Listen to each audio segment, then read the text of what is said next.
بسم اللہ الرحمن الرحیم۔ عقد علی و فاطمہ کیا اللہ کے حکم سے انجام پایا ہے؟ حضرت سلمان فارسی بیان کرتے ہیں کہ میں پیغمبر اکرم صلی اللہ علیہ وآلہ وسلم کے مبارک ہاتھوں پر پانی ڈال رہا تھا کہ حضرت فاطمہ زہرا اتنے میں گریا کرتی ہوئی آئیں تو پیغمبر اکرم نے بی بی فاطمہ کے سر پر ہاتھ رکھ کر پوچھا کہ کیوں رو رہی ہو؟ اے حوریہ، خدا وند عالم تمہیں کبھی نہ رلائے۔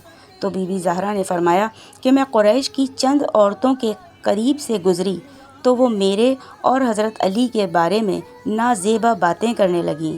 پیغمبر نے کہا کہ تم نے کیا سنا؟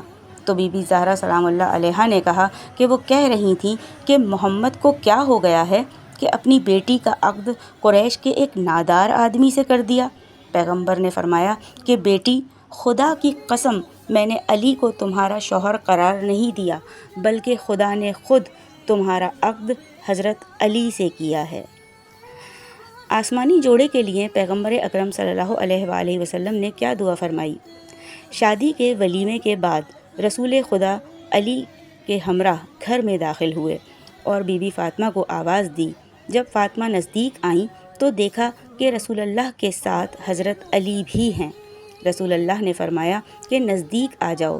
بی بی فاطمہ زہرا اپنے بابا کے نزدیک آئیں۔ رسول اللہ صلی اللہ علیہ وآلہ وسلم نے حضرت علی اور حضرت فاطمہ کے ہاتھ کو پکڑا اور جب فاطمہ کا ہاتھ علی کے ہاتھ میں دیا تو فرمایا، خدا کی قسم میں نے تمہارے حق میں کوئی کوتاہی نہیں کی اور تمہاری عزت کی اور اپنے خاندان کے بہترین فرد کو تمہارے لیے انتخاب کیا۔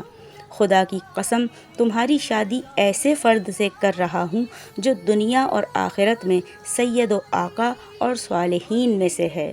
اپنے گھر کی طرف جائیں، خداوند یہ شادی آپ کے لیے مبارک فرمائے اور آپ کے کاموں میں آپ کی اصلاح فرمائے۔ چاروں طرف فضا میں خوشبو سی چھا رہی ہے، چاروں طرف فضا میں خوشبو سی چھا رہی ہے، جنت کی شاہزادی سسرال جا رہی ہے۔ 19 ذی الحج بی بی فاطمہ زہرا کی رخصتی رسول خدا کو، تمام مومنین اور مومنات کو اور بالخصوص امام زمانہ امام مہدی علیہ السلام کو بہت بہت مبارک ہو۔ اللہم صلی علی محمد و آل محمد وعجل فرجہم۔